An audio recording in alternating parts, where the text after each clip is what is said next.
Washington football team. They are goons. So, as you all know, they are being investigated right now for many scandals. And there's a massive cloud hanging over the team. And really, I mean, it's always been there, but now it's darker. It's much darker. And of course, Dan Snyder is a horrible owner. And the Washington football team the culture is damn good, right, guys? That is such a great line. It's awesome. It's an awesome line. I love how Unity Tree keeps using it, but it's great. The culture for the Washington football team was like, you know what's a good thing that we should do? We should honor Sean Taylor, former University of Miami Hurricane. Tragically died back in 2007 protecting his family from an armed burglary. And died young. And was 24. Yeah, died young. But already made, 3 Pro Bowls by that point. Was just a superstar. And who knows what could have been with the rest of his life and career. And he played for the Washington football team at that time. And they did honor him with a place in the Ring of Honor. That seemed appropriate, yes. And he only played 3 or 4 seasons with them, and that was it. And unfortunately, but they decided, that was the honoring that they would do for him. Well, guys, they are getting investigated, and of course John Gruden was fired because of this investigation, because his leaked email was to the president of the Washington football team at the time. Allen. Yeah, exactly. So that's the reason that came out, and who knows what else is going to come out of this, and that's going to be fun for the rest of this season. But the Washington football team is like, we gotta get the public support back, guys. We gotta rally the team. We're second in the NFC East, even though we're never gonna catch the Cowboys. But we need some good feels here. So they decided to retire Sean Taylor's football number, basically his number 21, and it seemed like. That seems like a nice gesture, but 14 years later, guys, 14 years later, that's when you decide to retire his number, and you just so happen to be investigated by federal agents with regards to all your sleaziness around the same time. Okay, fine. Right when somebody got fired for something they were even an employee of your organization for? Exactly. Okay. All right, Washington football team. We'll bite. When's the ceremony? Oh, well, we're announcing it this Thursday right now, and it's this Sunday. Oh, this upcoming Sunday. What do you mean this upcoming Sunday? Yeah, we have 4 days.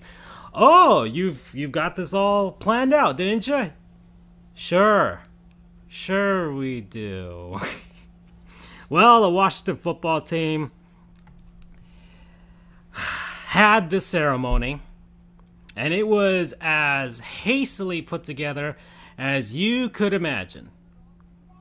There's a wonderful tweet by a Washington football team beat writer or somebody covering the NFL as to just the sheer lack of anything for that ceremony.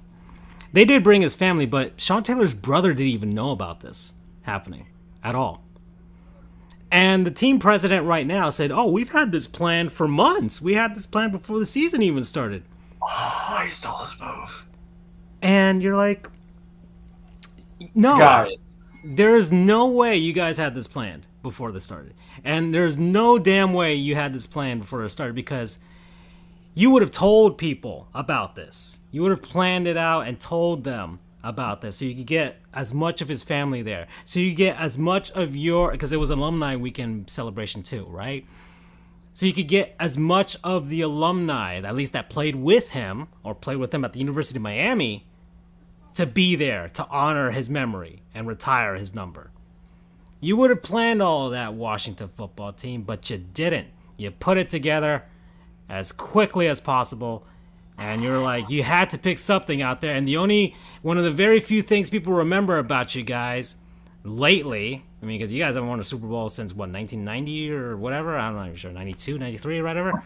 Like, you haven't been relevant between that time. It was Sean Taylor. And nothing else, nothing more, right? And then you ruined RG3 and all that stuff, but whatever.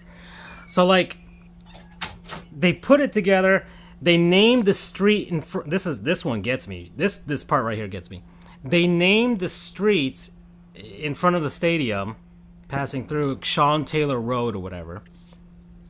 They took the photo of him and his of not him. He's dead, but his family standing in front of the Sean Taylor Road, and behind them is the wonderful background of 4 porta potties. Because that's how shitty this honor was. Okay? And you know what gets me here is because, oh yeah, we're going to name the road in front of the stadium after you. You guys want a new football stadium. You guys want to move out of Landover, Maryland. You guys want to move to DC proper again. Maybe tear down RFK and move back in. So this empty gesture, it's an empty gesture, guys. It's an empty gesture. This empty gesture. I mean, it's the Kevin Spacey of gestures. I mean, talk about a reference to that. You guys named the frickin' street, and you don't even plan on being there for much longer. I mean, let's say within the next 5 years, you're gonna be gone from that stadium. So it's an empty gesture. They're going to tear it down, and I don't know what the hell they're going to put there, but it probably won't even be a road that's going to be Sean Taylor Road there anymore. There's not even going to be a road. Who knows? So there you go with that. Dan Snyder met the family, but Dan Snyder can't be around the football team right now. So I don't know where he met them at, maybe at the hotel or whatever, but he shows up. You know, for a ceremony like this, you would think, or at least for a photo op, you dress up in the suit and tie. Dan Snyder's a classy guy. He met them at the Burger King because that's what he thinks of everybody. That's not him. No, I would not indignify Burger King with Dan Snyder's presence. Yeah. Okay, I would agree with you on that. What's the lowest of low when it comes to fast food? Checkers. I literally had Checkers for dinner. Shut up. Their chicken's fine. Waffle House. He met him at a Waffle House. There we go. What the hell is wrong with you? I'm trying to think of a sleazy place. Long John Silver's. Yeah, Long John Silver's. There we go. Because when you should never have fast food fish to begin with. There we go. Long John Silver's. I met him Long John Silver's. This match was a 4.75 out of 5. It is not a Dan Snyder 4.75. And he took a photo with them wearing a Washington football team hoodie. And that was like, it was. Maybe he took it for Applebee's for 2 for 20s. It was bad. And then the ceremony that they did have had no speeches, nothing. It was just like, oh, here's the family. They take a photo with the plaque or whatever, or the retired number or the framed jersey, and okay, that was it. Not much fanfare, not much pomp or circumstance at all. And then they had like the number 21 spray painted onto the field and stuff like that. And then they were placing the Kansas City Chiefs. So not only, okay, this is another thing. Not only did they do this, they decided to do this scheduling against a team that they were surely going to lose to. So you would think they would at least, against the New York Giants or something like that, a team that they could possibly win the game, and have some good fields. And, and they're in your division. I don't know if you played them already, but still, or against the Eagles. I don't know. You all suck, right? You're going to lose to the Cowboys, so you can't even do them against them. But, yeah. So you lose to the Chiefs. Patrick Mahomes. I don't know who his brother was until this happened. I didn't know he even had a brother. So apparently his brother does like a stupid TikTok dance on top of the number 21. And sports fans, it depends on the situation, have a real thing with you standing on a logo or a number or something like that.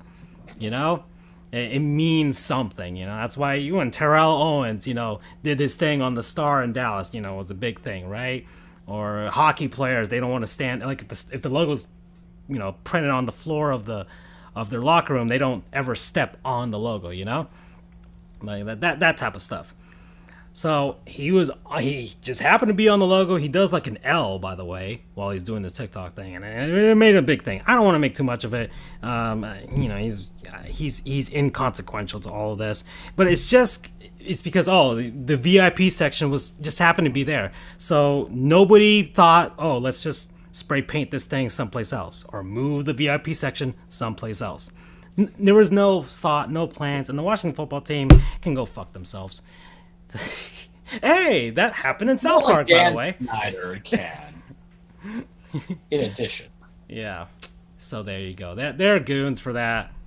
Another one. I just want to name. Can I just add something to that? Yeah, go ahead, Andrew. Yeah. Now. Oh no, is there more to this story? 2 House Democrats sent a letter Thursday to NFL Commissioner Roger Goodell demanding the league provide Congress with the results of the investigation into the Washington football team's workplace culture. The culture's what can they actually, like, this is my question. What can they actually investigate into? What's the presence? Like, what federal charges are you going to be bringing up here, aside from bad workplace? Are we saying it's going to be kind of violations of civil rights or EOC, or is this bear in mind, it came out... Because the NFL is its own adjudicatory body, though. Right, but bear in mind that it came out that topless pictures of the cheerleaders were sent via email. I mean, that could certainly be characterized as workplace harassment. It gets a little murky, and I don't want to play lawyer because my brain went to 1,000 things. All we deal with is murky. Yeah, and you know, Congress. Oh, the Dodgers are winning 3-2. Look at that. I think, I don't know. It's Congress. You know, they put on for show what they want to put on for show. All right. It feels exactly like a show. Just like with baseball, we've seen, you know, so it just happens to be. But yes, but more things against the Washington football team. So there you go. Next, Evander Kane, guys. Even I know him this, and I'm just always in. It's like I'm reborn. Yeah. And got Evander Kane. I used to defend him when he was back in Winnipeg, and I always thought he was, I don't know, the Winnipeg Jets fans were, I don't know, putting too much on him, or he was misunderstood or whatever. And then he goes to Buffalo, and nothing good ever happens in Buffalo. And then he goes to San Jose, and it seemed like, oh, he was going to get his stuff together in San Jose, but, you know, he's had problems with regards, you know, maybe some DV issues with his wife and things like that, but the gambling, guys, and he's had a gambling problem for quite a while. That really has affected his relationship with the NHL and the San Jose Sharks and himself. And apparently he owes a lot of money to a lot of people. And this year he faked a fake vaccination card. He sent a fake vaccination card over to the NHL so that he could play this season. And because of that, he's received a 21-game suspension. A suspension and probably fined for a guy that needs as much money as he can get. And it's not good. It's not good. Evander Kane, you know, he's got talent, but he's got a lot of off the ice issues, and it's just he could, I don't know how he can get some help or what have you. But do you want to know what the funny thing is about the vaccination card? What? So, people McLovin or something. That giving a forged vaccination card, aside from the fact that that's just stupid and funny at the same time, apparently it was not required to submit proof of vaccination. So he screwed himself. Stephen Colbert described it as high business. I know you're not taking drug tests, but here's a cup of urine from my I didn't know that part. Wow. So he literally shot himself in the foot. Wow. Okay. It's and just like a and spouse just who knows they're cheating and they just blurt it out without realizing it because they don't want to and cause and suspicion. bear in mind, folks, 21 games. I mean, it Quarter of the for season. in baseball, it doesn't sound like a lot. It's a quarter of the season. It's a quarter of the season. Yeah. So that's a lot of money that he really does need right now. Okay. So that's that, and we're gonna get to this last goon. And I think it'll take us to the halfway point. Tennessee Volunteers football fans. Yes, It's too easy. it is easy, but they are goons, and we must address them as so. Right, Andrew? Yep, I saw that. I saw that live, and whew, boy, that made modding very interesting for a period of about an hour or so.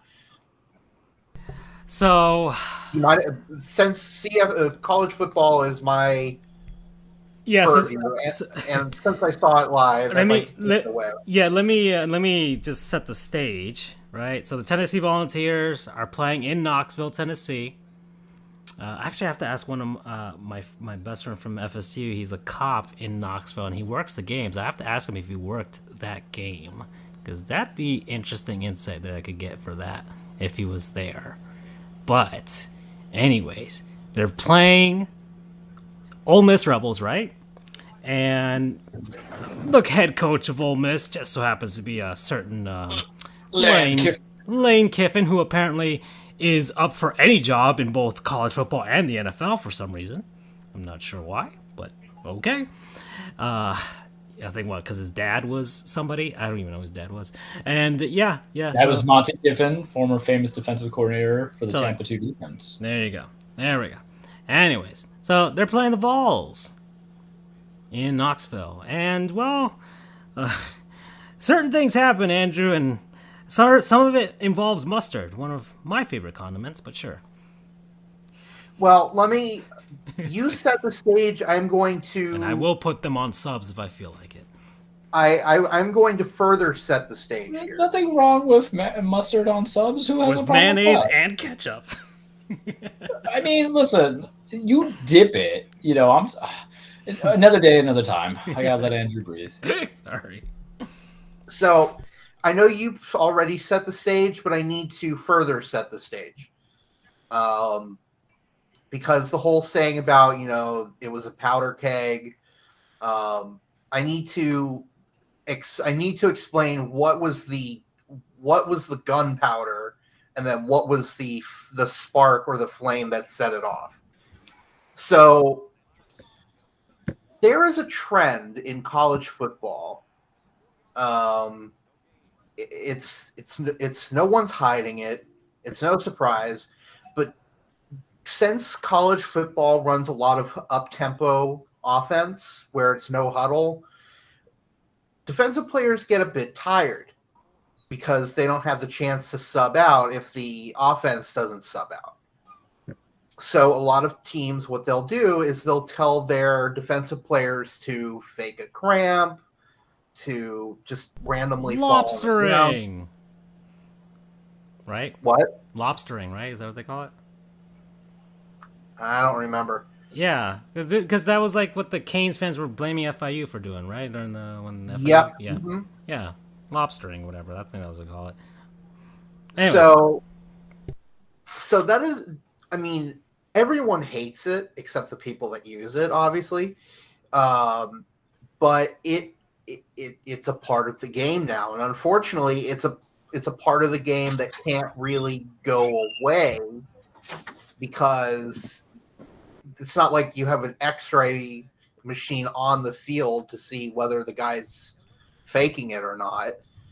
So you just kind of have to err on the side of caution and pause the game to let them get off of the field. I mean, there are some proposed solutions, but this is neither the time nor place. So both teams are using this tactic. Lane Kiffin and Josh Heupel are both hurry up, no huddle coaches. And so both teams naturally were using this injury tactic. Tennessee fans were pissed when Ole Miss did it, but they were okay when Tennessee did it. Okay, yeah, fine, whatever. But anyway, you're having an injury every 3 or 4 plays, maybe a little bit more, less often, but still, it's happening again and again and again, and it's breaking up the momentum of the offense. So the Tennessee fans are getting really pissed. You mentioned that Lane Kiffin used to coach at Tennessee, right? Yeah, he did. He used to coach. He did what, 2007 or 2009? He was there for a cup of coffee, said he wasn't going to leave, and then he bailed. Right. So that obviously kind of plays into it as well. This is the first time that Kiffin has been a head coach playing at Tennessee, or this is his first time as a head coach at Tennessee since he was their head coach. He was an assistant at Alabama for a few years before he became the head coach at FAU, before he became the coach at Tennessee. So anyway, you've got the Kiffin element, then you have all of the fake injuries coming in. So you're starting to pour a bit more gunpowder into the fight. So it's a very close game going into the fourth quarter. It's less. I don't remember the exact score, but it's less than a touchdown game.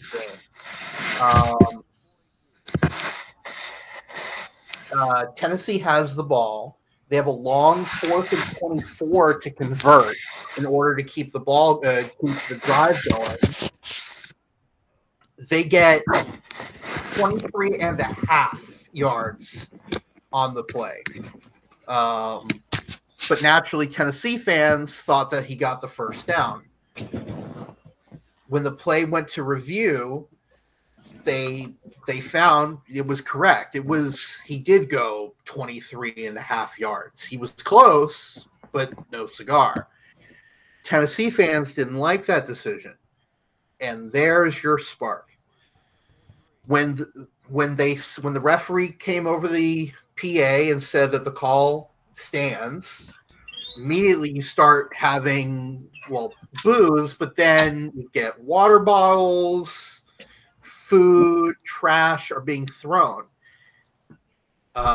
Mustard.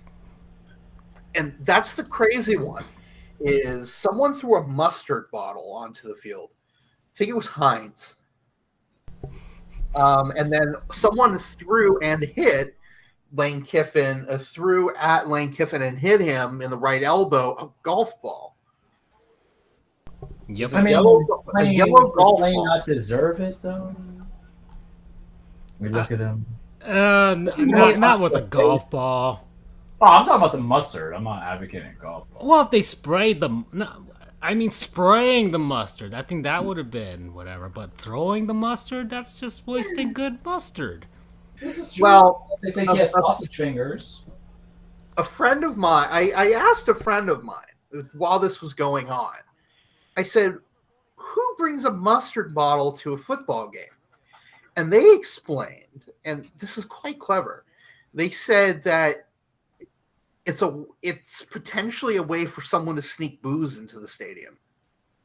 Ah, okay. Because it's not in a metal flask. It is Tennessee. Because it's not in a metal flask, so it's not going to be picked up by it is the state of metal Tennessee. detectors. Yeah. If I could think of somebody sneaking in moonshine in any sort of way, it'd be that state. That's for sure. And that was actually a great joke. Kiffin was interviewed, and he said that some of the water bottles had brown liquid in it. And he said, he said that he doesn't think it was moonshine because he doesn't think it would be wasted on him. they would waste good moonshine on him. Yeah, that's a way to fire back. Yeah. So this happened. The SEC fined the university $250,000. Which I thought was very small, but it turns out that apparently that's the maximum amount they can be fined. Yeah. But yeah. Well, they got fined. They lost that game, and they lost everything else, right? And they're still a dead program. So nothing of any consequence happened at all. All right. So we're at the halfway point, gentlemen. So that means it's time for a word from our non-sponsors, people, places, things, concepts, what have you, that we have been enjoying over the last week. And well, I'll start off. I'll start off this week. So my non-sponsor is Shop Goodwill. yeah. Shop Goodwill. So a lot of people don't know this, but Goodwill has an online auction site. This is the actual Goodwill. What the hell is this? Oh, here we go. Shop online. There it is. That's where it should be. Anyways, so shopgoodwill.com, where you can look for all types of stuff on there. So a lot of people donate their stuff to Goodwill, and then Goodwill has a bunch of nice and stuff for people to buy, and, just it's cheap and stuff and all that stuff, and yeah, you can go and get some clothes, get some stuff, but get a lot of stuff. And apparently, I bought something from Shop Goodwill, and they have things that I love, like video games. So a lot of people do donate their video games to Goodwill. They don't know that they may potentially be sitting on a gold mine, depending on what you actually own. So, Shop Goodwill, that's what I did. It's through bidding. They do have some buy it now, kind of like eBay, but most of their stuff is through an auction. So you are bidding against other people. You put your highest bid and see if you win. So what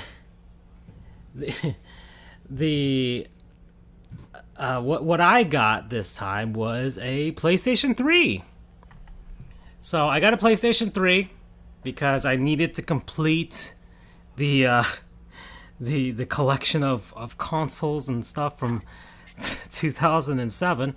I have a PS3 now. I have an Xbox 360. I've had, I still have a Nintendo DS way back at home. I used to have a PSP, and of course the Wii and the Wii U.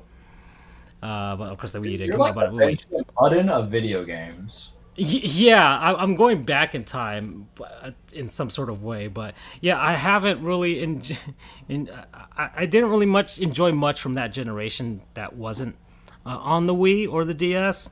So I'm starting to experience it now, and right now those games are cheap. Those games are cheap, very cheap. If you're gonna get like 20, man. I've told people if you're gonna get in now. Right now, the expensive stuff is PS2, Xbox, and GameCube, and Game Boy Advance. That stuff is expensive right now. You can sell those things off before your games rot, because they eventually do rot. And get in on this. So that's what I'm doing, and I already got a nice collection of stuff. But yeah, the PS3, $39, guys. $39 for a PlayStation 3. Works perfectly fine. Didn't have like many scratches at all. I mean, the top of it, no scratches at all. The bottom, no scratches at all. Some on the side. It was actually clean when I got it here. I cleaned it myself at the same time, but I got most of the nooks and crannies, but it was mostly clean by that point. And of course, it came with a Rickadink controller, a P3 controller. So that's how off market that was. I will look for an official PS3 first party controller. I got two games already. God of War Collection, Metal Gear Solid 4. But the PS3 works fine. The games run already on it, so nothing's wrong with the disc drive. Nothing was wrong with that. They do sell, like with the games and stuff, they'll say that they haven't tested them, so you may be buying stuff at your own risk. But given the fact that it's so cheap that you could, throw some money away and gamble and see if you got something good. And they do have How much was lots. your PlayStation? Huh? How much you get for the PlayStation? $39. Nice. $39. HDMI cord, power cable, controller, good to go. So and it works fine. It's the second model, the PS3, not the first one. So yeah, I can play PS1 games on there if I want to as well. And but they do have lots of video games. So like they'll sell like a lot of like 10 or 20 games or even more. I've seen more. And those are where the bots, where you have to fight the bots with regards to bidding. Because I've bid on some of those to try and see if I can land on them, because their value is way higher if all the games work, and most of them are like complete in box too. But yeah, sometimes you get those, but sometimes if you go on some of like the lower key stuff, things that aren't really getting much attention, you'll win something good. And of course they got the other stuff. They got clothes and even furniture, and you see guitars and stuff. They got all kinds of stuff there. So, and my PS3 came from a Goodwill in Tennessee. So speaking of Tennessee, there you go. I prevented somebody from throwing that onto the field. Apparently, that's what I did. Yeah. So promo code Crackhead PS3. Delonte West PS3. I'm sorry. Yeah! We won't get canceled after the China comment, but we're going to cancel off again. Oh, man. I feel bad now. I knew I was going to hell already, but I had a KFC Double Down a long time ago, but still. Who's going next? I'll go just to kind of keep it with the gaming theme. I know Andrew was sending us home. So this was kind of tough. I had a couple of different things I was thinking about, but this is one of the few times where my non-sponsor is basically going to be based off of other mediums that would go to me to want to purchase something. I was originally going to suggest the current game I'm playing, but I don't like to kind of give single-player games to non-sponsors until I finish them, because what if I'm wrong with the ending? But you guys know I love wrestling. I am live streaming right now as we speak. Well, not live streaming. I don't do it like that because I'm technologically inept. But I'm giving you my play-by-play as I'm watching this at first blush. But one of my things I like to do in my slow time when I'm getting ready for the day, if I need a comedy laugh, is watch the gaming channel Up, Down, Down that has Xavier Woods from New Day, also known as Austin Creed Wins. That's his handle and all that stuff. But Austin Creed. I've watched it for years. I love their Madden tournament. I loved everything. And then they have like little segments. And what they created when the quarantine first started was Up, Down, Down, Uno.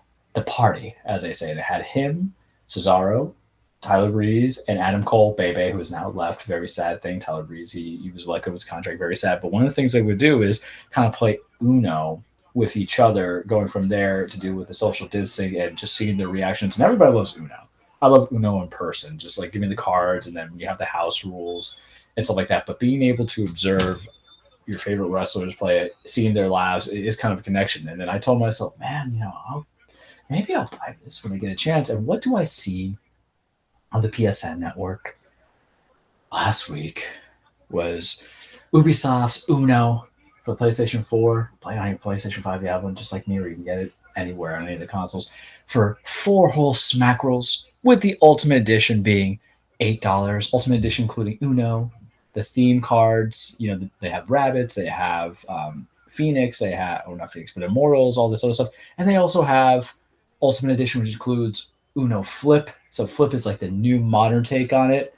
And because I have watched Up, Down, Down, I guess it's like a 2-part. I'll give a shout out to Up, Down, Down, but then we know where it's going with. I'm like, fine, I want to see Uno Flip, where there's like an inverse, where you can reverse the color scheme, where you're not stuck with certain things, where you have a skip all, a draw 5. And I was like, I'm going to buy it, because my boys who I play Madden with, I'm like, guys, would you get this if we get this? So we can kind of like screw each other over and hang out and kind of connect, because that's what you do when you're 32. Everybody lives far the hell away. That's how you stay together. You can also play Back for Blood. Who doesn't love a good game of Uno? A good game of Uno. But virtual, I was kind of like intimidated, because it's not the same. I can't do the smack talk. But I bit the bullet. I bought it. $8 is nothing to me. I went with the Ultimate Edition. I was like, all right, this is just, some Taco Bell. I'll skip it. I'm trying to be healthy anyway. It's wedding season, holiday season. I'm going to gain weight anyhow. So I've been playing it sometimes at night. It's a perfect 30-minute to hour game that you can do before you go to bed. And I've been playing against some random people, both the regular classic Uno and then Flip. And they have some weird house rules. Like, if you play a 7, you can switch cards with people. If you play a 0, it has to move the deck along. You can call bluffs. You can see all this stuff. And it could be chaotic. If you went with just the normal rules, you're like, whatever, it's fine. You know what you're getting yourself into. But if you're putting down a 7 steals other people's cards, I can have 18 cards to stack. I play a 7, I'm stealing the guy who has 3 cards left. If I'm doing Uno flip, someone's about to get Uno, I just flipped it, and you don't have that new color, and you have to go from there. If I did a skip everybody, if I did a, draw until you get the color coordination, who knows how many you're going to get. And it's a lot of fun. And what I've been doing with it, boys, is just playing as random people. One day, me and my boys are going to come in there. We create our own party, but I think we'll just be the Gorilla Bear unit. That's an old school call out to us 15 years ago. But I've been listening to my audiobooks with it. And when I go audiobooks on a game, it's got to be something that I can kind of multitask in a sense. But I know I'm listening. I usually do if I'm playing Splatoon, which it's been a minute to do that, 2 months. Splatoon 3 next year. I'm so excited. But this has been a lot of fun because when you think about the games, the generations of what you play as a child growing up to an adult, and if you have children, God forbid that's me, what I'll give it down to, it's really going to be 3 games for me. Monopoly, Scrabble, and Uno. And I wouldn't play Monopoly online. No. It's not the same. I got to roll that dice. I got to feel that dice in my hands, man. And with Scrabble, I play Words with Friends on the toilet. That's my morning mood every day. But I was like, Uno, I was like, no way. And I popped in 3 hours so far. Listen to my audiobook, tell me what, listen to some music, coming into it. And it is the perfect bedtime where you just don't want to come home from a hard day at work and then, work out because you're trying to stay healthy because you're 32 and you just know the way that you eat with them checker burgers that you just had before you jump into the show is going to get to you. Hold on, I got to pause this because now it's getting too good. I'm on a rant. But it's cool. You can play online with people. I don't need the physical cards. It's still kind of weird how you can't kind of call Uno or no Uno on people. It has to be selected to one person unless I'm playing it wrong. But I'm having a lot of fun with it. It's on sale on the PSN. You can get it on the computer. You can get it on the Switch, I think. You get it on the Xbox. Uno by Ubisoft. I would suggest get the Uno Flip. It makes it more chaotic as well, and you can pick your choices to it. A lot of fun. Worth the price right now. $4 in the PSN Network. Ultimate Edition for $8. You might as well get the Ultimate Edition because the Flip version by itself is $5 additional. Why pay more when you just pay less? I've always loved Uno. I'm also a trash talker, so I can't wait to play my boys when we do our little get-togethers, for a couple hours and just, screwing somebody over by hitting a 7 and stealing their cards when I know I'm slacking. So Uno Flip, Uno video game for whatever consoles you need. You could just do it with your buddies, just like Back for Blood, which is sponsor us here. Promo code, generational, because it's no balling. Oh, yeah. Yeah, Uno was awesome. Awesome. Yeah, I haven't played in forever. Sheesh. Yeah. I mean, I don't know if there's crossplay. Yeah. Smacking on you guys. I gotta. Well, let's see. I gotta. If you have PC, PS3, Uno's on pretty much everything. Maybe on phone. Who knows? I'll check that out. Maybe that could be a thing. All right. Okay. Is Andrew? Are you there? Yep, I'm here. You ready for yours? Yep. Right. My non-sponsor for today is, well, I guess technically UCF, but more specifically, the design department at UCF. And I'll explain. So since 2017, UCF has had a special space game each year where they wear space-themed Oh, this uniforms. season's looks good. This season's are really good. I'm withholding judgment on them just yet because in lining them up with which is the best of the 5, but because I want to see how it looks on the field. But man, they are damn pretty. It's themed for the 40th anniversary of the space shuttle.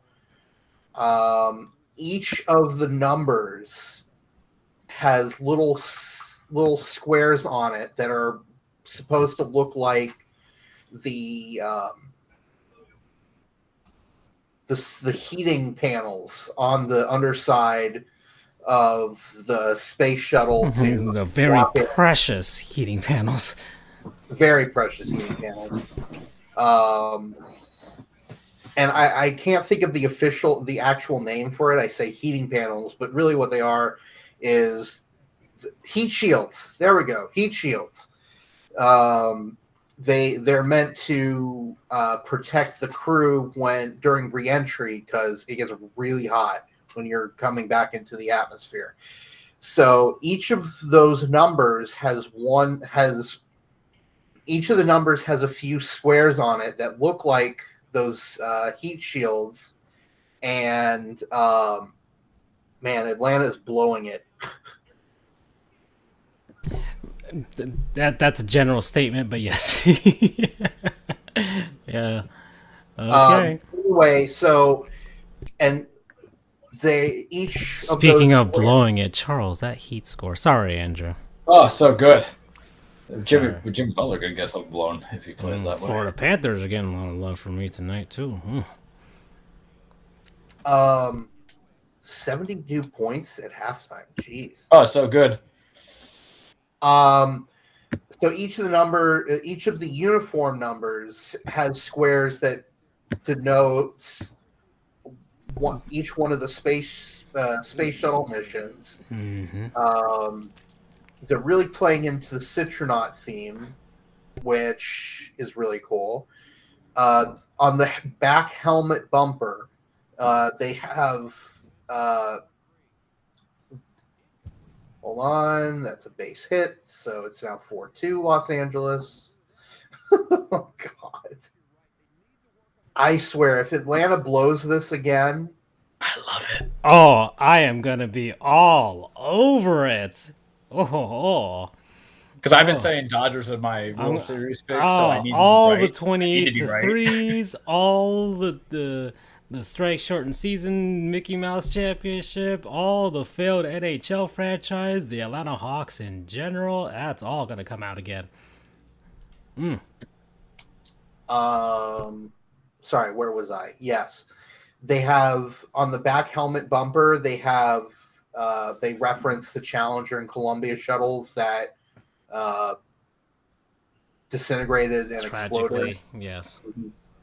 I recommend, there's so much symbolism in that uniform that you really have to take a look at the website and look at all of them, because I could take several minutes describing all of it and I wouldn't do it justice. So promo code Citronaut. Mm-hmm. Yeah, that's some good stuff. And anybody who's been to the Kennedy Space Center, for sure, will see a lot of the references. They do have, was it the Atlantis that's hanging there, on display over there? But yeah, yep, yeah. These were good. When I saw these, I'm like, oh, these are nice. Mm-hmm. Okay, guys. So that's it for that. We're gonna move on here. I do wanna talk a little bit of hockey, just a bit. There's not too much aside from my Florida Panthers being the best team in the league right now. That feels good. Yes, that's right. There's still 5 minutes and 46 seconds left. They could still blow it against the Avalanche, who are a good team. But the Panthers gauntlet to start the season: Penguins, Islanders, Lightning, and Avalanche, and they might go 4-0. Oh man, I'm excited. A team's never been this great to start out a season, and especially against the quality of opponents that they faced. Yes. But first week of the NHL, and especially the first month, weird things happen. The Buffalo Sabres are also undefeated. Nobody saw that coming.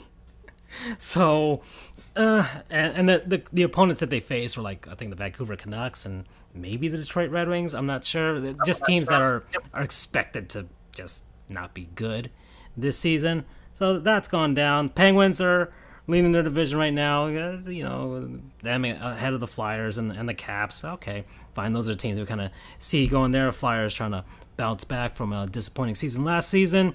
Leafs doing all right. The Rangers trying to continue with this rebuild, see if they can get back into contention. And what's that and what's new.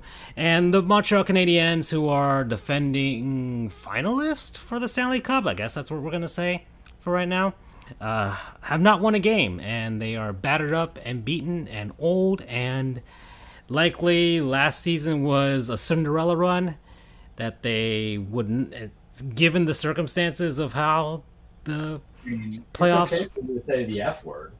Frauds! I wouldn't say they're frauds. I think they just went on a Cinderella run, and they just a last hurrah for guys like Shea Weber and Carey Price who are trying to win a championship. That was pretty much it for them. So no, because the fraud moniker is for teams that truly have championship aspirations and are contenders and just fall apart, a la the Philadelphia 76ers or the San Diego Padres. Whereas the Habs was just like a surprise run. That was more of a thing, right? Okay, Western Conference, St. Louis Blues leading their division, tied with the Wild. Same thing. They're undefeated right now. The Oilers, they are also undefeated right now. The Pacific Division is pretty weak. It'll probably be between Vegas Golden Knights and probably Edmonton to win that division. So we'll see with that. The Seattle Kraken are a team now. They had a pretty good opening game against the Golden Knights. They lost by 1. That's pretty commendable. But they've won a game. They beat the Nashville Predators for their first ever win. They're 1-3-1. They got 3 points. They're not expected to be as good as the Golden Knights were in their first season, but supposedly they're supposed to compete. And in the Pacific Division, there's a possibility they could snag that third place spot, depending on how things go. But there's Pacific Division is the weakest division, at least what everybody expects it to be, and me too, because there's a lot of rebuilding teams on there. You have the Sharks. I mean, basically all of California is under construction in the NHL. You have those teams. The Coyotes have moved over to the Central Division, and they've started off cold, along with the Chicago Blackhawks. But the Coyotes, we'll see what goes on with them. Question for hockey, because this might be a learn to goof moment. I know last year they had kind of realigned divisions because of the protocols, but are people back in the OG stuff? Yeah, they're back to the divisions from the season prior. So the Panthers are back with the Panthers and Lightning are basically back with the Northeast in Canada right now. So that's everything's gone back to normal, and just added Seattle to the Pacific and moved Arizona from the Pacific to the Central, which I think is more of a preemptive thing to have the Coyotes just in case they move to like Houston or something. It'd be easy to keep them in the Central. So, and also the daylight savings time thing, which is kind of weird with Arizona because they don't observe it. So there you go.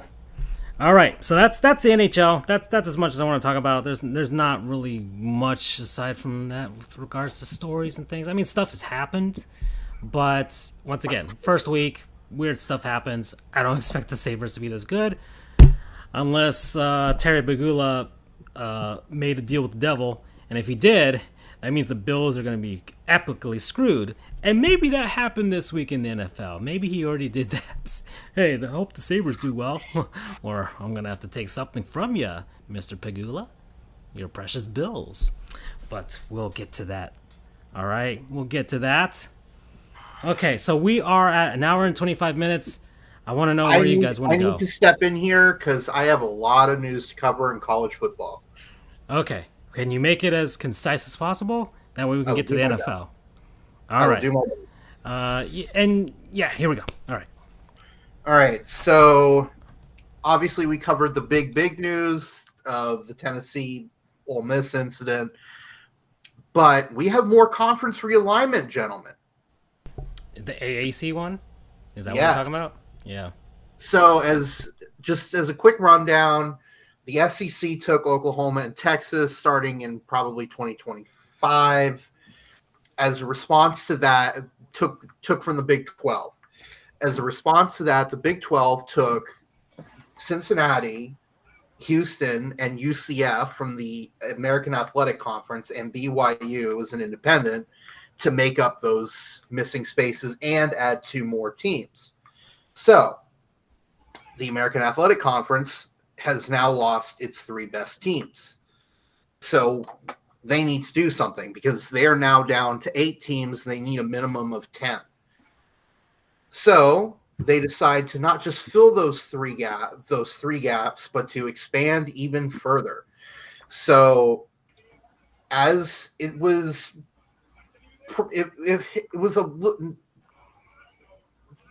not that secret over the past couple of days that this was going to happen, but it was official today. American Athletic Conference is adding 6 teams from Conference USA. They're adding Charlotte, FAU, Rice, UAB, UNT, that's North Texas, and UTSA, that's the University of Texas at San Antonio.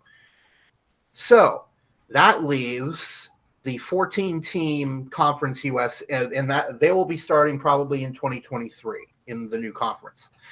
That will leave Conference USA with 1, 2, 3, 4, 5, 6, 7, 8 teams. So they're in a bad way right now because most of the teams they're losing are really good. FAU is really good. UAB is really good. UTSA is on the rise. They're undefeated so far this season. They're young teams, so who knows where they'll be in a few years. Charlotte is also kind of on the rise team, and as a matter of fact, FAU and Charlotte, we saw Charlotte are playing right now. Mm-hmm. Yes, we did. Charlotte beat the living daylights out of FIU. Yes, indeed. So, Conference USA, they're down to 8 teams. They need a minimum of 2 others to be able to have a conference championship game. If they can't, they're SOL. So they are trying to find teams, but it also comes out that the Sun Belt Conference, which is kind of conference, the remaining conferences, you have the Power 5, you have the American, you have the Mountain West Conference, you have the MAC, then you have Conference USA and the Sun Belt. Both of them are located more in the southeastern quadrant of the country, which I'm including basically anything from Texas up to Virginia. I know that's not technically the southeast, but southeast quadrant of the country. So it turns out it looks like the Sun Belt is looking to add 2 other teams from Conference USA, Marshall and Southern Miss. So that would take the 8-team Conference USA down to 6. But it also comes out that there's a possibility they may go even further. And this is speculation. The only ones that are really kind of hard in stone in terms of rumors are Marshall and Southern Miss. So we'll stick with that. So that means now Conference USA has 6 teams. They need to add 4 more. Conference USA is in a lot of trouble. So let's say it's just those 2. Let's say it's just Marshall and Southern Miss. That means FIU, Louisiana Tech, Middle Tennessee, Old Dominion, UTEP, and Western Kentucky. They're in bad shape right now. There is a good chance it fizzles. I don't want to say that the conference will fold. It's suspended.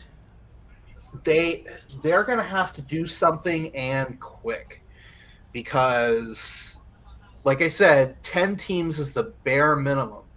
If you just have 8, you can find 2 teams from anywhere to pick out and try and fill out those slots. I mean, you have right now 6 independent schools. That's what I was going to ask. Well, I'm going to say 5 because Notre Dame, there's no semi-ACC.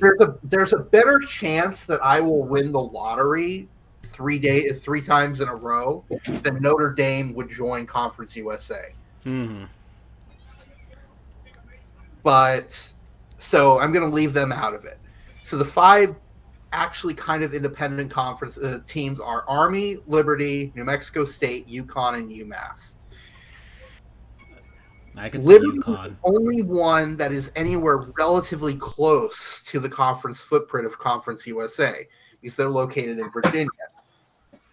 Army is in West Point, New York. New Mexico State is obviously in New Mexico and Las Cruces. UConn is in Hartford, Connecticut, and then UMass is in Amherst, Massachusetts.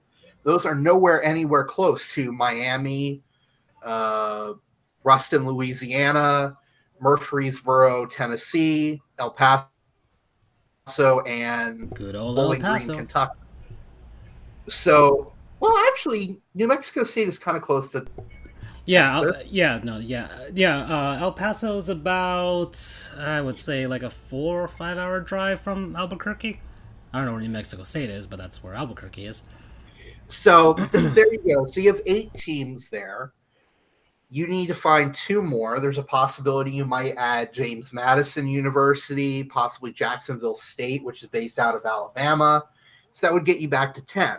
But the problem is the Sun Belt is also interested in adding James Madison, has some interest in adding possibly James Madison, possibly Jacksonville State. And then the one thing I was hesitant to mention is there's also a possibility they might have to go after Old Dominion, which is another Conference USA team. So in theory, there's a possibility that 3 of the remaining 8 Conference USA teams will go to the Sun Belt Conference. That would leave 5. And then if they decide to pick off James Madison, that takes away one really big kind of hidden gem in FCS. I think they won the national championship last year or fairly recently. They're one of the top FCS teams. So whoever gets them is in good shape because at this point there have to be some FCS teams brought up because Conference USA, there are not enough teams that would join them that are currently in FBS to make them out to 10. So Conference USA, like I said, is in bad shape. That does not bode well for FIU. Good news for them is FAU says that they're still willing to play them in football. But man, for 2 teams that started at more or less the same time. I think FIU started 1 year prior to FAU. They started in 01. FAU started in 02. For 2 teams that have been so linked together for their entire histories, they've played in the same conference all the way through. They started in the Sun Belt. Now they're in Conference USA. FAU is now going leagues ahead of FIU. Moving on up. Yeah. So thanks a lot, Pete Garcia. Pete Garcia is the athletic director for FIU, has been for several years now. He has done jack shit to help FIU become even a decent program. His most notable decision was firing Mario Cristobal after one bad season. And now all the Canes fans want to bring him here. There's not a chance in hell that he would go to Miami. He's got a good gig right now and up in Oregon. I mean, Miami would have to pony up all of that money they get from their medical school. Yeah, they would have to pay. They would have to pay a king's ransom to bring him. All that tuition from the law school, baby. Right. We're gonna keep Manny Diaz for like another 5 years. We're Al Golding in it. Right. Hey, at least Al Golden wore a suit to games. No. We don't do that. We don't acknowledge Al Golden anything. If I had to give you a equivalent of Al Golden in a different sport analogy, y'all are missing Mark Richt, aren't you? I would agree. You want to know what Al Golden was in baseball terminology? He was Grady. No, he not was even the Grady Little, because he actually did something. no, you gotta get somebody who was like, oh, he's there, and we're just gonna keep him for a long ass time and not do anything. He was I don't even say Clint he's Hurdle? he was Clint Hurdle. Yeah, that's a perfect thing. One okayish year, and then it kind of goes from there. He doesn't get the Ned Yost effect. I was gonna go with Buck Showalter. No, Ned Yost actually won a ring. Well, Clint Yeah, Hurdle got the Rockies to a World Series, but I'm gonna say Buck Showalter. There we go. Buck Showalter. yeah, Buck Showalter Bobby hasn't got a World Valentine, Series. actually. Yeah, Go yeah, ahead. Bobby Valentine. Well, he actually got his team to a World Series too. So I think Yeah, but Showalter might there's be. a difference between getting to the World Series and then how that World Series ends. I feel like it has to be. Okay, Murder. whatever. This is taking a long. Okay, sorry, Andrew. So anyway, that kind of ends that for right now. We'll see what else shakes out. But for right now, the only confirmation is those 6 teams are moving, continuing the domino effect that started with Oklahoma and Texas going to the SEC in a few seasons. So we'll see how that shakes out. I thought there was other big news. Ed Orgeron is gone from Yep, LSU at the end of this season. he's Ed coming to the Canes. Go Tigers. I So don't Ed know. I don't know if I can Orgeron take that. brought Andrew has lagged out. Eddie O. LSU. Yeah, Can you hear him? yeah. Break it up. He's lagged out. He's lagged out. He's lagged out. This is like a Nintendo Switch Super Smash Brothers matchup. Sorry, Andrew, you you hear lagged me? out. Yeah, we can hear you. You just lagged out for like 10 seconds now. So Okay. we heard nothing past Ed Orgeron got fired from LSU. Got.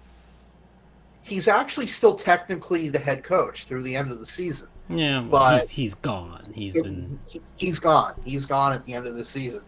Ed Orgeron, like I said, head coach LSU. He won the national championship back in 2019 with Joe Burrow.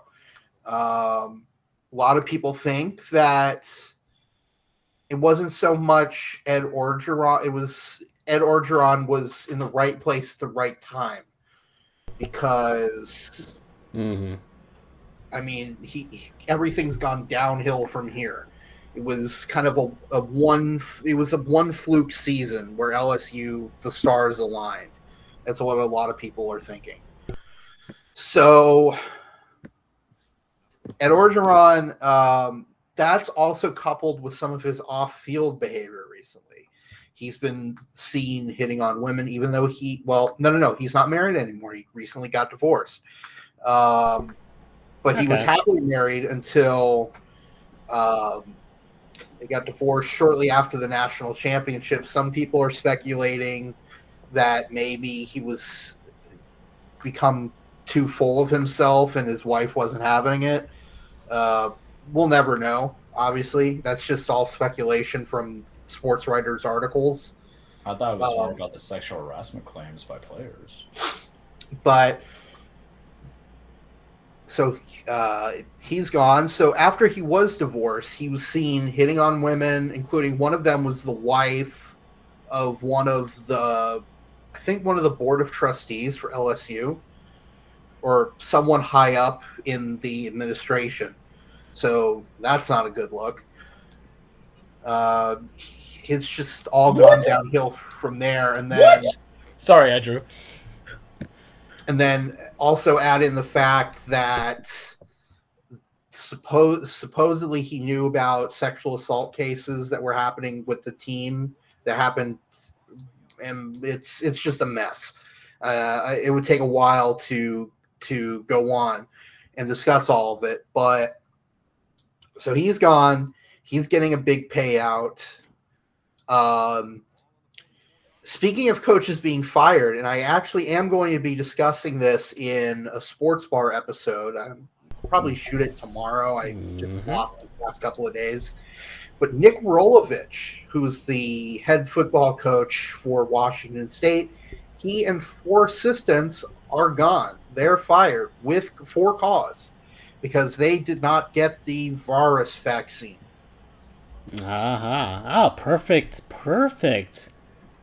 subject matter for a sports bar for the second ever, by the way. Yes.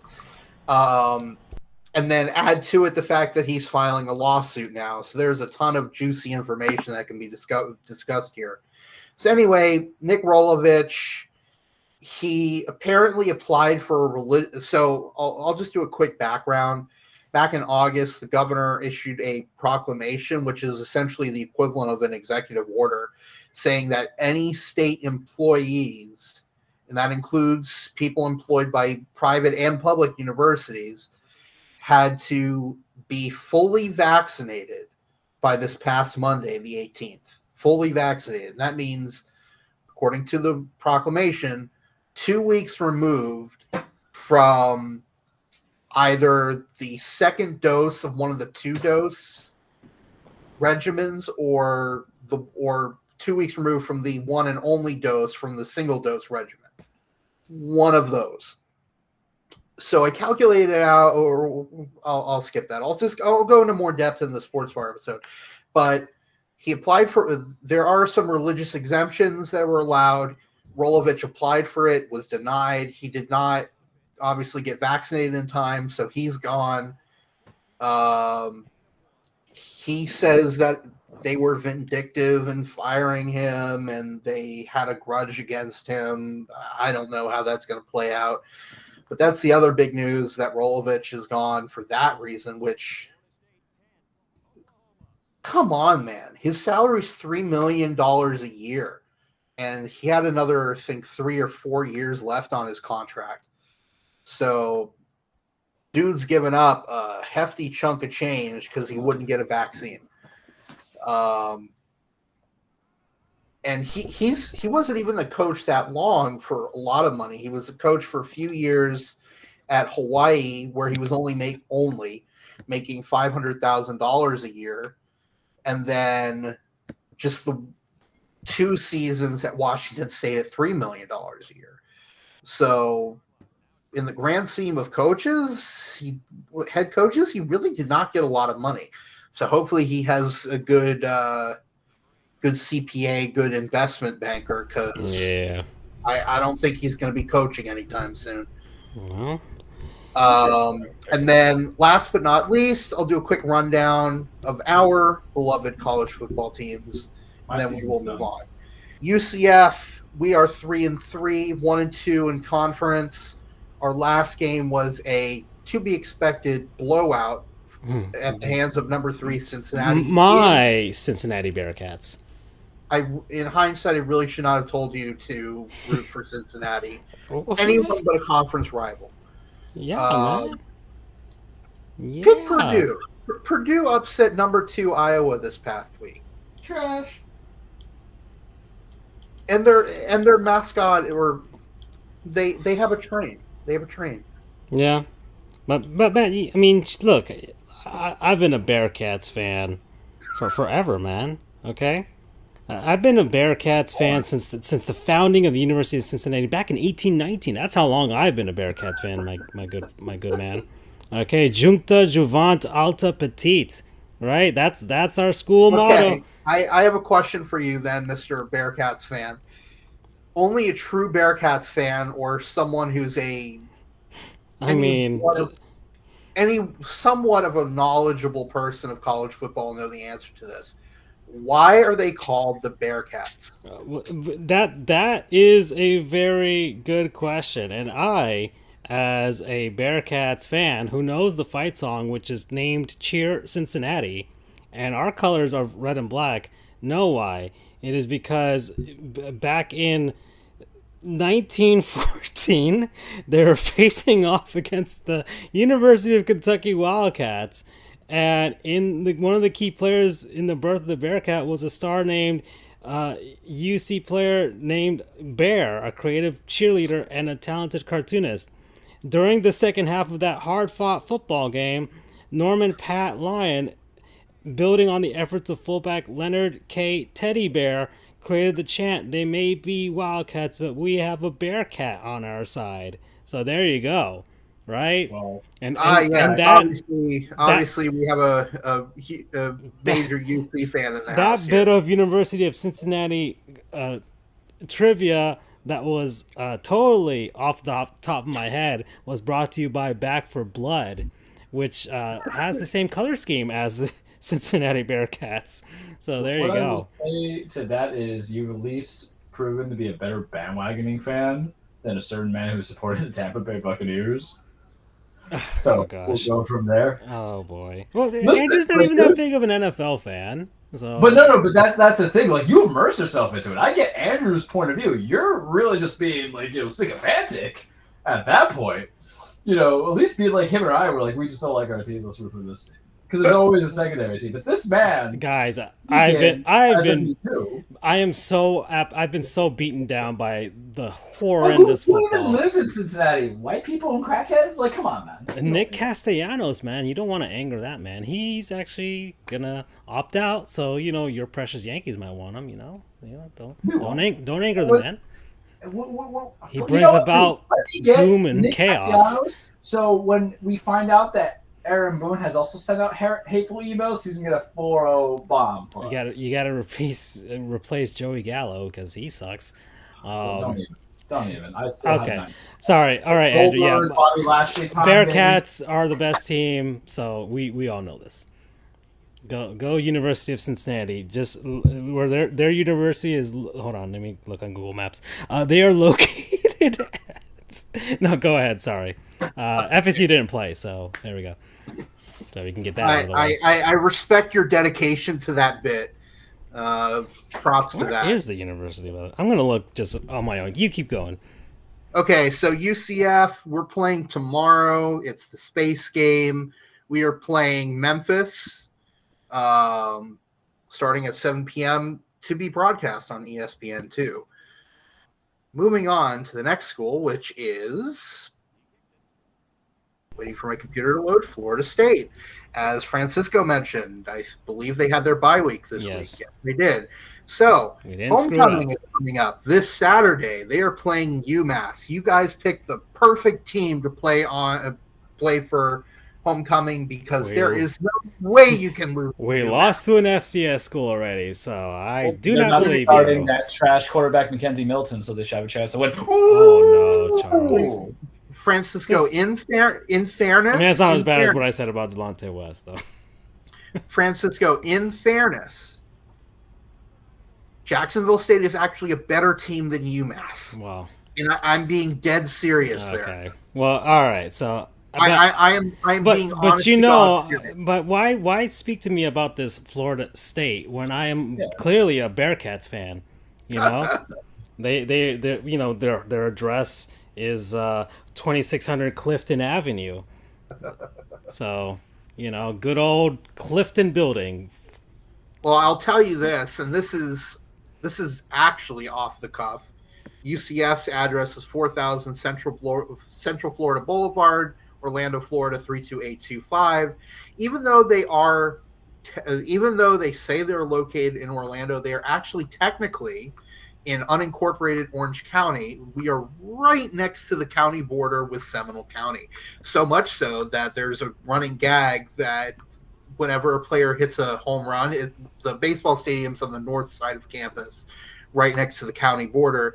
There's a joke that if a baseball player hits a home run so far, he hit it into the next county, which is actually not physically possible under normal human anatomy, but it's still a funny joke nonetheless. So, moving on to the other team in the Miami-Dade area, Miami Hurricanes. Jeff Van Dyke has to be our quarterback.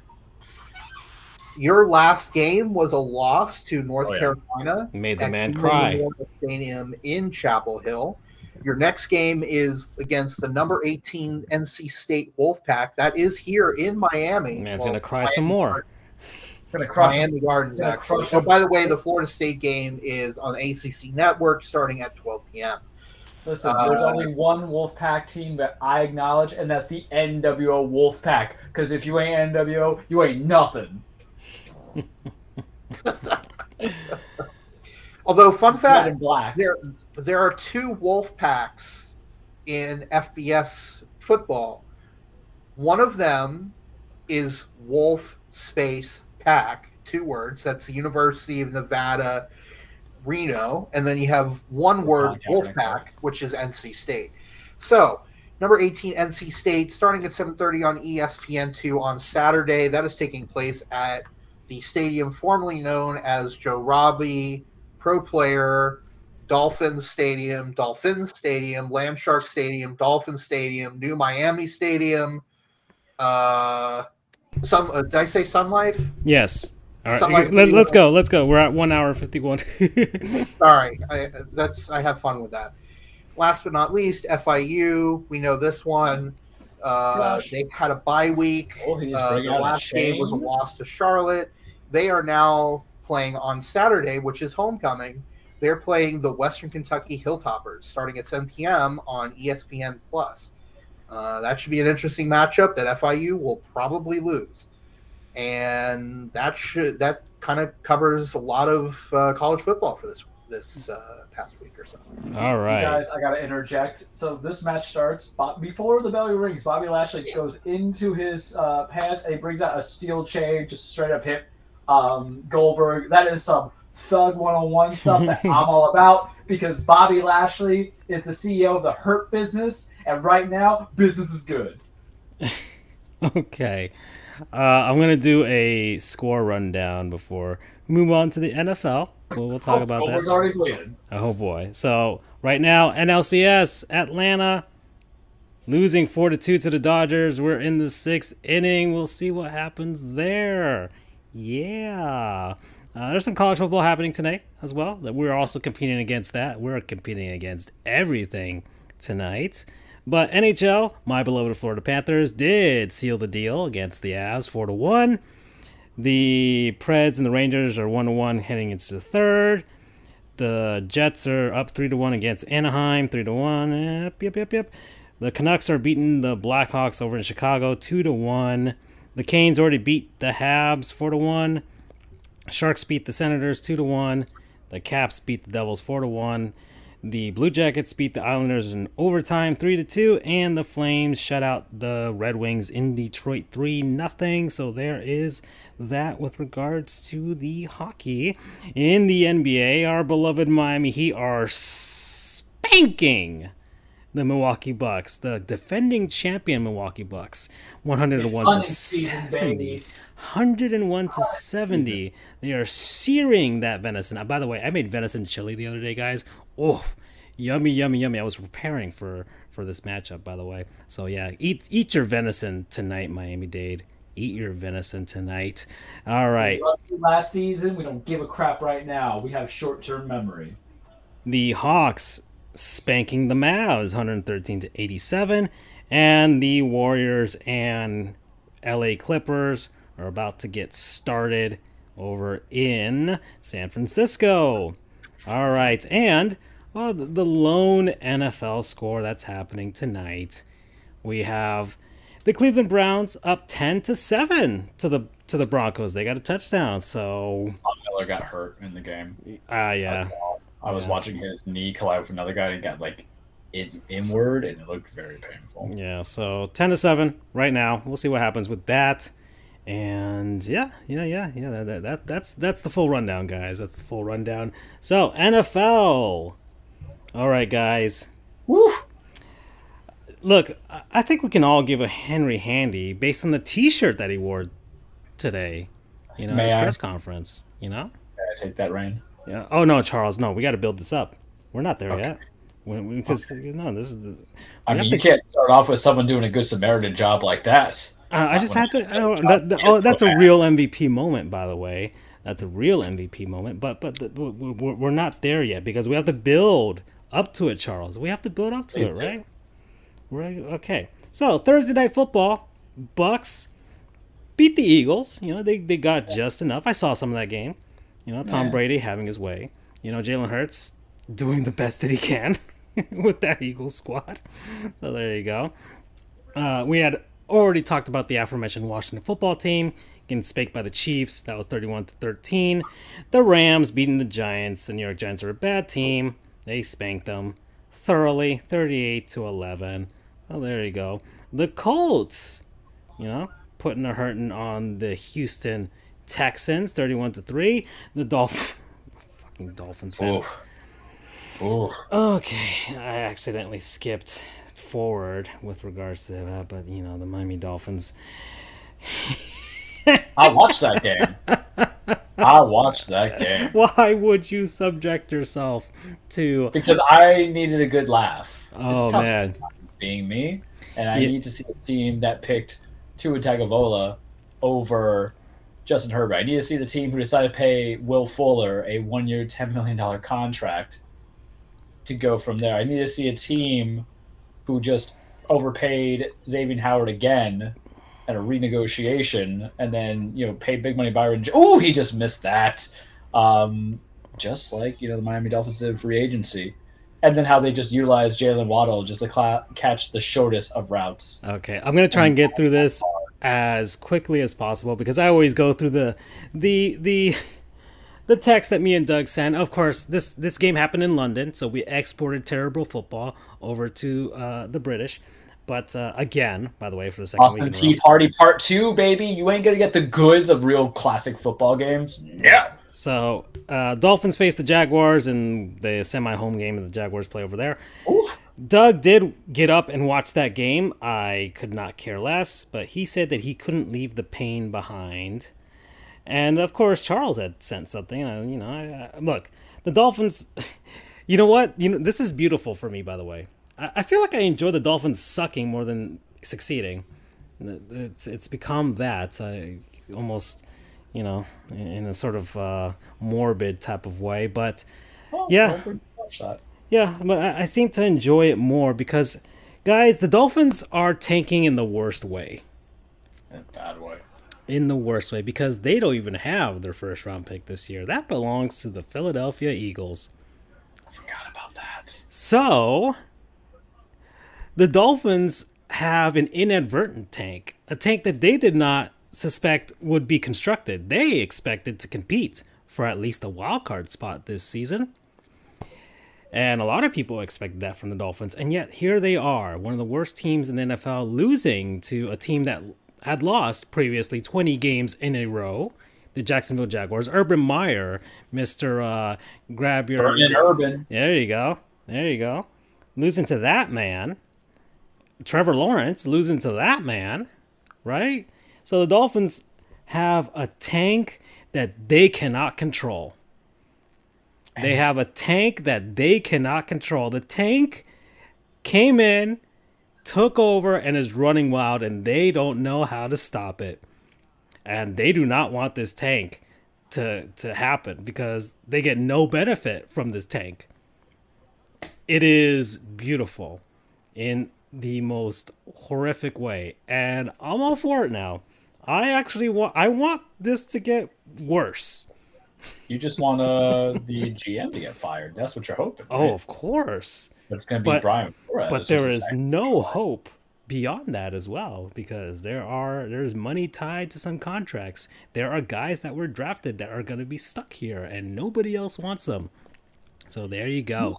All right. Rushers? I mean, you spent money. I don't think it wasn't Greg. You got Jalen Phillips from the U, and I don't think he's doing that. It's the secondary that's probably the most valuable part of the Dolphins right now. So there you go. All right, so let me keep running down the list. We got the Cincinnati Bengals beating the Detroit Lions in the battle of the Big Cats. So there we go. Another beloved Cincinnati cat-based team winning. There we go. My beloved Green Bay Packers and Aaron Rodgers owning once more the Chicago Bears. 24-14 over in Chicago. The Baltimore Ravens spanking Herbert and the Chargers 34-6. So there you go. The Minnesota Vikings pretending like they actually have a shot this season, beating the Panthers 34-28. What are you doing there, Goldberg? The the Arizona Cardinals trying to shut Charles up, winning 37 to Nope. 14 to the They Cleveland ain't. Browns. Oh, the Cleveland Browns, that everybody in that defense is hurt, where Baker Mayfield has a fractured shoulder on top of a ligament tear, where they don't have OBJ, Jarvis Another Landry, Nick Chubb, Kareem Hunt. They don't have that overrated guy that they paid for, Jadeveon Clowney. I don't want to hear this. I'm I just am not acknowledging Kyler Murray. I'm He just ain't putting it out there, MVP. you know? He ain't MVP. You know who loves Kyler Murray? You fantasy football people and you brainwash NFL pundits. You ESPN wannabes. You don't have the balls to acknowledge a true MVP. But we're gonna get to him. We're gonna get to him. Good to see Francisco. The Las Vegas Raiders beating the Denver Broncos 34 to Good 24. for Rich Garcia, man. Yeah. So there we go. Yeah, the Raiders picking up and moving on from John Gruden. So there we go. The Dallas Cowboys. 6-2. Yeah, I just saw that right now. So the Dallas Cowboys beating the Patriots 35 to 29. Is that a legitimate team? I think so. Yeah, they look like it. Dak Prescott looks like it for sure. Yeah, for sure. This They're running with Pollard. an ugly game between the Steelers and the Seahawks. Steelers won 23 to 20. My hate train. You know, teams on the bye, the Jets, the Falcons, 49ers, and the Saints. But now we come. And boy, did Charles come for sure. We go to the Titans and the Bills.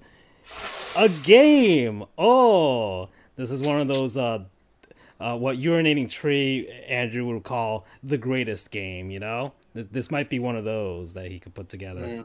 Yeah. Not in the bad sort of sense, but in the good sort of sense, because this was a good game.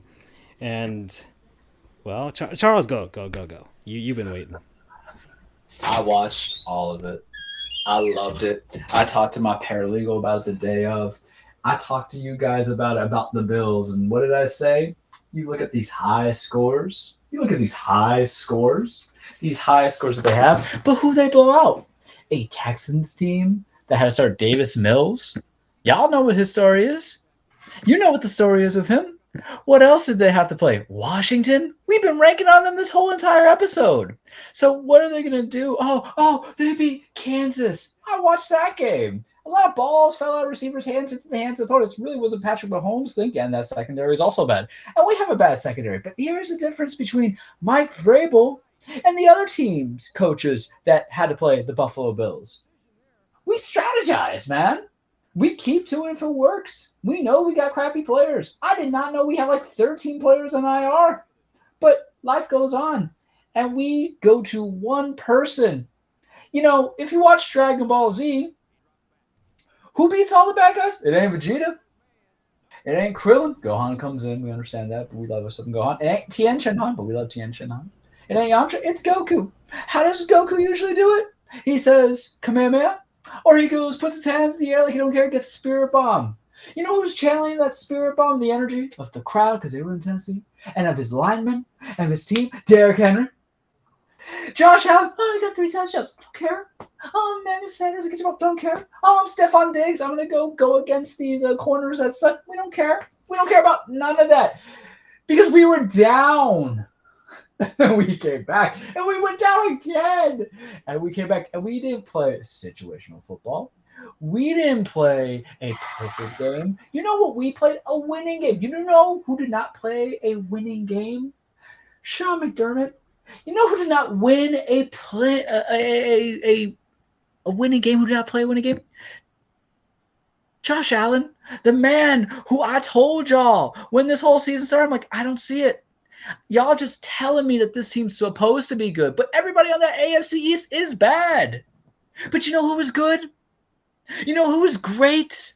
You know who was just delicious? Like Halloween Reese's Peanut Butter Cups, the bigger size ones. Derrick Henry. You know what Derrick Henry did in this game? And the reason why I'm being over emphatic on doing my best Stephen A. Smith interpretation of it all? The man literally put the team on his back and won it. 20 carries, 143 yards, 3 touchdowns. Boys, we are 6 games in. He has 783 yards and 10 touchdowns, 162 touches, the most. You know what that is? That's an MVP.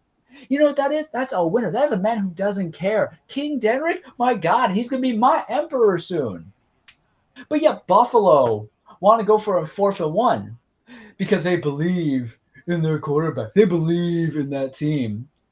But you could have just tied the game with a field goal knowing how bad our defense was. But you don't want to because you don't have that winner's mentality. You know who has that winner's mentality? Mike Vrabel. You want to know why I know Sean McDermott doesn't have that winner's mentality? Because he started Nathan Peterman over Tyrod Taylor a couple years back, and Nathan Peterman threw 5 picks, and it almost cost them their playoff appearance. You know who else deserves a little best? So A.J. Brown. We're not even playing with a full squad, and we beat them. And you know what I love most about this? Every single NFL pundit on NFL.com and ESPN has said it was a fluke win. They were like, it feels fluky. Why you want to call fluky when the results are there? It's fluky when it's like a bad call that's overturned by the refs or whatever, a la Giants-Dodgers. It was pretty simple. We knew you were running a sneak. We put 300-pound men in the line to stop it. Y'all don't want to respect that? Y'all don't want to say, oh, hey, if there's real bad coaching decisions like this by Sean McDermott in the future, you know, they're going to have a problem. Y'all can't say, oh, hey, the Titans defense actually did good stopping the run because Devin Singletary only had 5 carries for 27 yards. No, you just want to hate, but hate because you know there's a truth in you. We're not competitors. We're not the class of the AFC, but we get healthy. And Derrick Henry does Derrick Henry things. Do you really want to see us and have us take the time of possession away from you? Well, we're going to run the ball 30 times with someone who's proven that he's better than your quarterbacks and your running backs. You're Mr. Kyler Murray's, who's running for something 300 yards a season. Well, our running back's better than that. Is he better than the running back that you already have in James Conner and Chase Edmonds? Yeah, he's better. That's who I'm calling out on. Those pundits over there in Arizona. He is your MVP, and you don't have the heart to put him in there.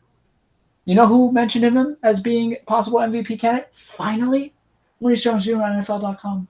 Because I've been following stuff. But let it be known, I was calling for that stuff. Because explain to me, Francisco and Andrew, how if this man finishes, and he just might finish, with 2,500 yards and 25-plus TDs. We're going to give it that. We're not going to say 30. I think that's a very hard thing to come into even in the extra game. But 20-plus TDs, rushing, and 2,500 yards, why he can't be MVP, but it's got to be Kyler. It's got to be Josh Allen. This matchup was not a matchup of the next generation of AFC stuff. Our window will eventually close because we won't pay anybody. I get that. This was a matchup of like the fraudulent MVP contender and the true one. Acknowledge him. He isn't just going to get a handy. He's Derek 2 hands handy, man, because I ain't got the grip, man, with single one. And I love it.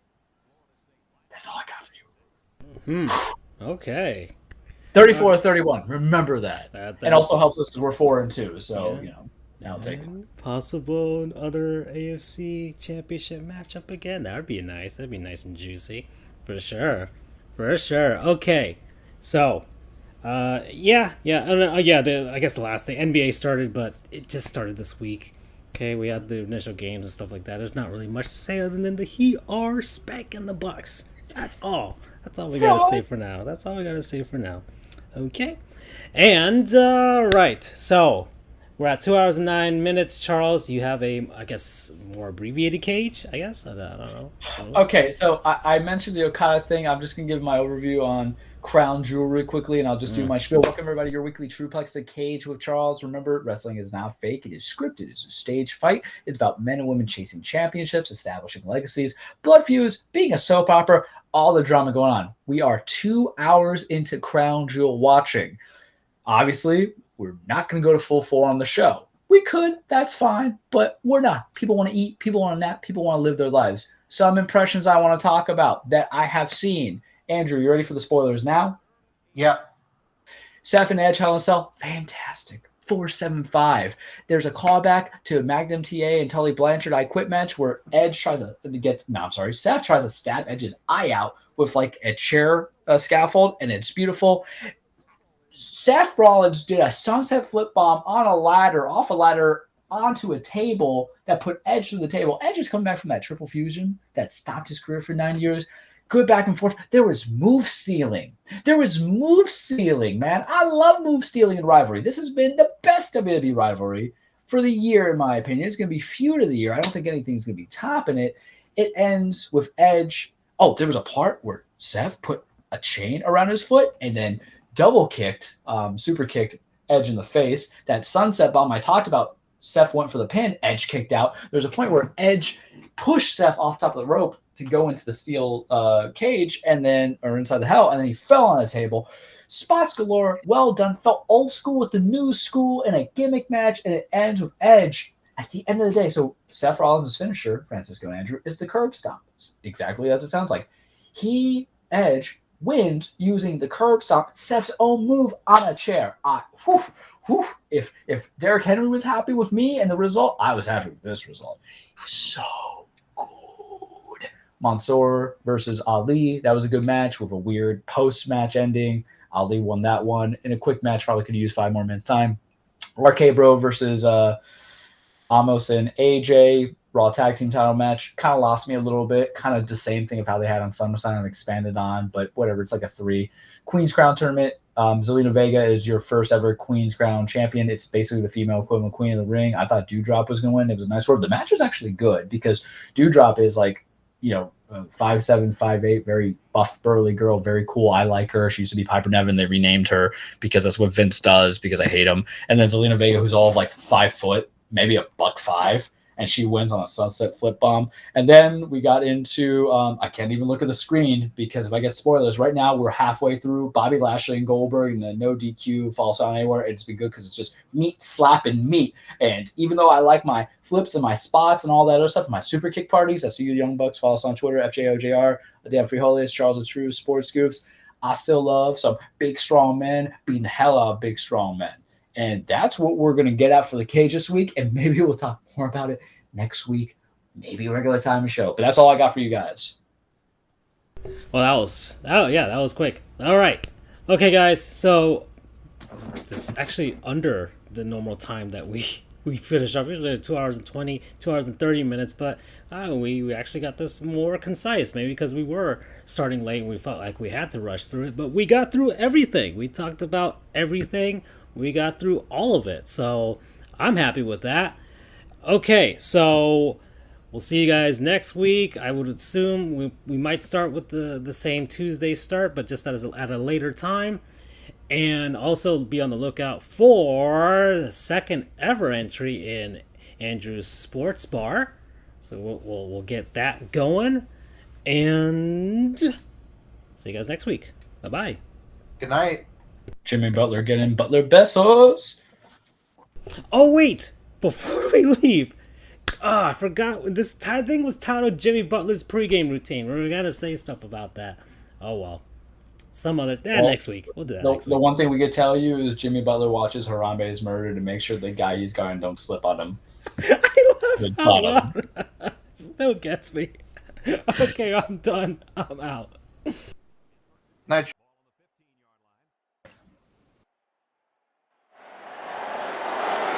Florida State.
is Lane Stadium in Blacksburg, Virginia, where the fans have gathered to cheer on their team. This is a great day for football, and we're anxious to get this game underway between the Virginia Cavaliers and the Virginia Tech Hokies. I'm Brad Nessler, joined in the booth, as always, by Lee Corso and Kirk Herbstreit. You ready for a rivalry matchup? As always, when these two teams get together, they just don't play to win. They play to destroy each other. The Cavaliers are just hoping they don't get humiliated out there, in my opinion. Lee? Oh, I absolutely agree with you, Brad, 100%, and I'll tell you why. Virginia Tech has a huge advantage in one particular area, the running game. Kirk, look for them to run the ball 40 to 50 times in this game and absolutely demolish and demoralize this defense. Big win in this one. Coach, I think you're right. I think this one's a blowout. Virginia Tech is led offensively by their highly talented wide receiver. Brad, I think he could have a career